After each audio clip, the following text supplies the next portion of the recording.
All right. Well, this is not something I ever thought I would be doing.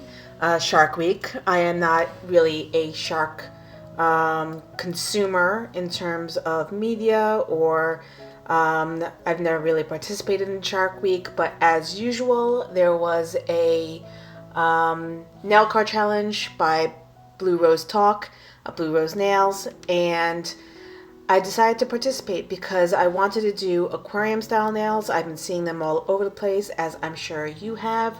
And I figured Shark Week, aquarium nails, they go hand in hand, even if you can't say it.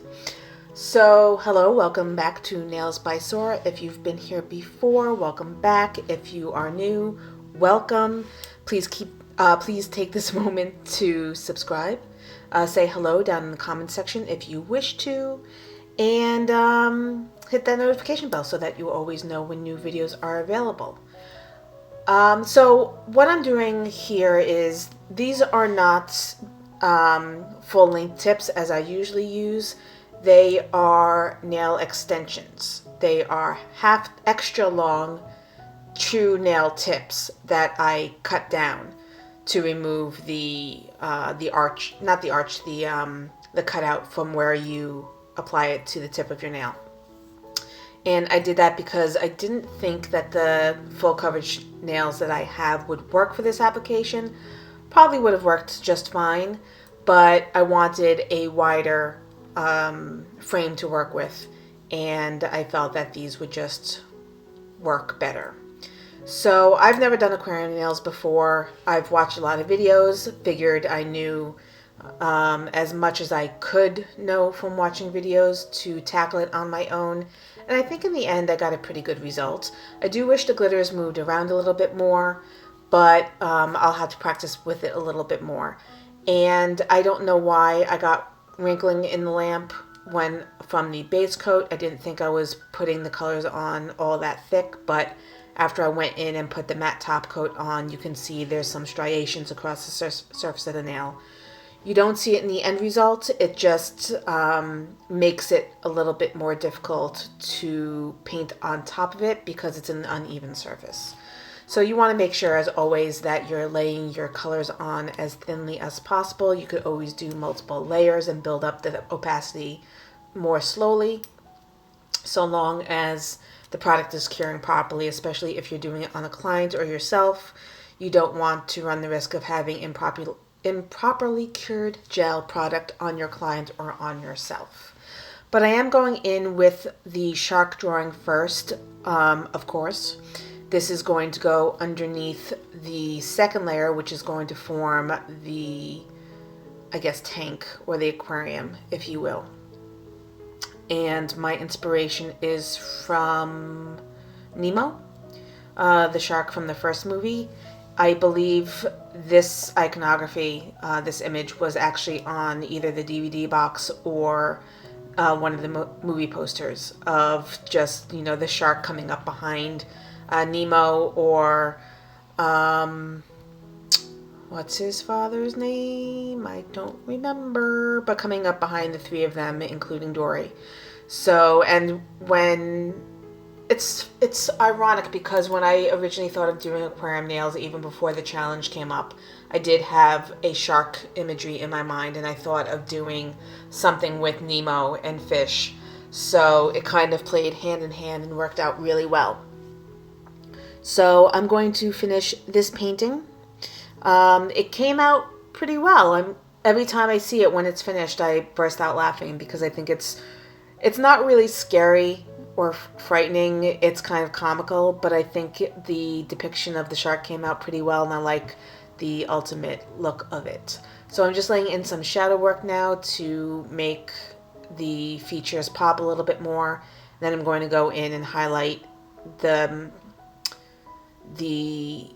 I guess the crown, the head, forehead of the shark, and then put in the pupils of the eyes and the nostrils and the teeth and all of that yummy bits and bobs. And then I'm going to come back and detail how I went about creating the ultimate goal of this video, which was the aquarium nail.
All right, so getting into the meat of this, if you will, I'm using my DGel builder gel, and I'm just going in with a very thick layer so that I can have something for the second nail to adhere to. And I did have some problems because I imagine it's easier doing it on a person because you're doing a tip and then you're putting a full coverage nail on top of that, so you don't have bulk on top of bulk. It's a little bit more difficult to get it to merge seamlessly when you've got basically an opening at both ends. It doesn't create that natural apex and that curve going up from the cuticle to the free edge. So it's always going to look a little bit more bulky. You're going to have trouble if you want to create aquarium nails as a press-on nail because you can't use the partial coverage tip in conjunction with the full coverage tip. You have to use 2 full coverage tips to get it to properly seal. But after I put on the builder gel, I made sure I cured that and that both nails were stuck well together. And then I went in with another layer of builder gel around the edges to make sure that it was completely sealed so that I don't get any seepage or leaking from when I put in the oil. So now I'm just using, I figured that it might be easier to close the opening at the bottom and at the top ultimately by using 3D gel because you don't have to worry about getting it to, I guess, balance in the seam. You can just lay it on top and really brush it onto the surface and get it to close the gap and cure it. And then if there's any edging issues where you have to redefine the profile, you can just go in with a nail file and slim it down and make sure that the edges are secure. So the 3D gel worked really well. I used it to seal up the bottom. Now I'm going in and I'm top coating all over and around so that there's no tackiness from the builder gel and curing that before going in and adding the glitter.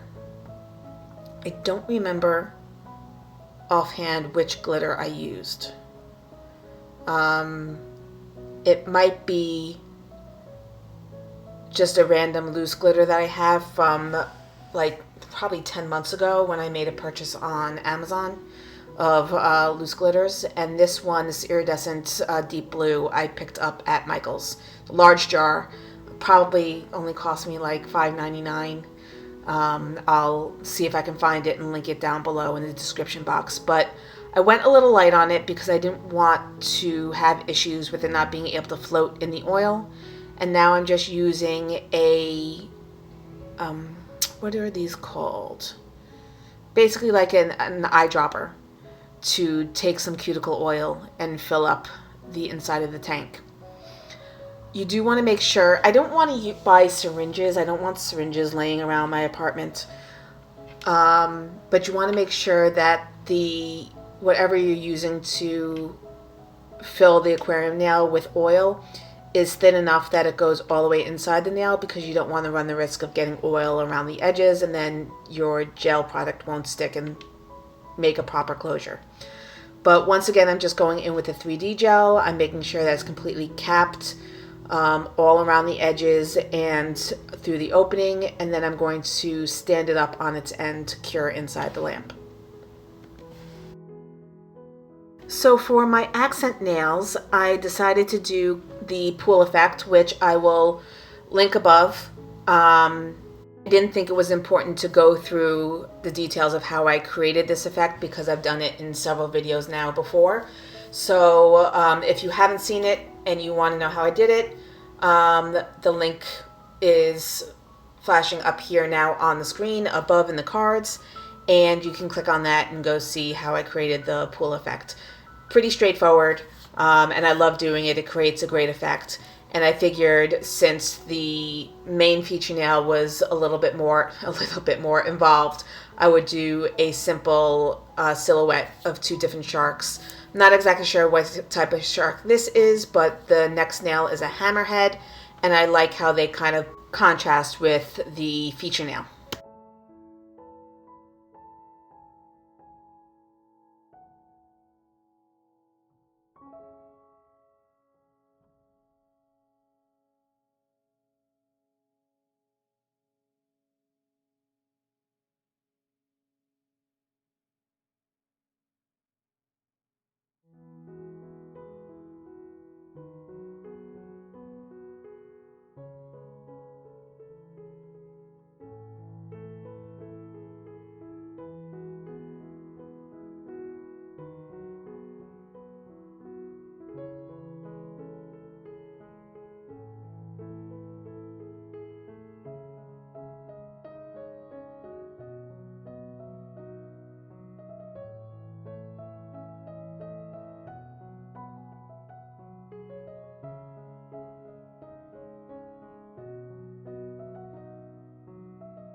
So I decided to go over the silhouettes with a little bit of Yummy Gummy by Light Elegance. It's a beautiful glitter gel, and I just felt it would add a little bit something extra to the accent nails.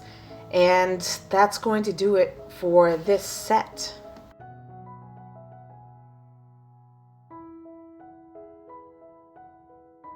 All right, everybody, thank you so much for joining me. I hope you enjoyed watching me create this set. I definitely do want to revisit Aquarium nails sometime in the near future and see if I can get it a little bit more streamlined and a little bit less bulky. But definitely let me know what you think down in the comments section. I will leave all the information for the products I used in the description box below. And yeah, let me know if there's anything that you want me to do, any ideas you have, any questions you have on procedures or products or techniques. Anything you want, just leave me a comment and leave me a like and a subscribe and hit that notification bell, and I will see you all in the next video.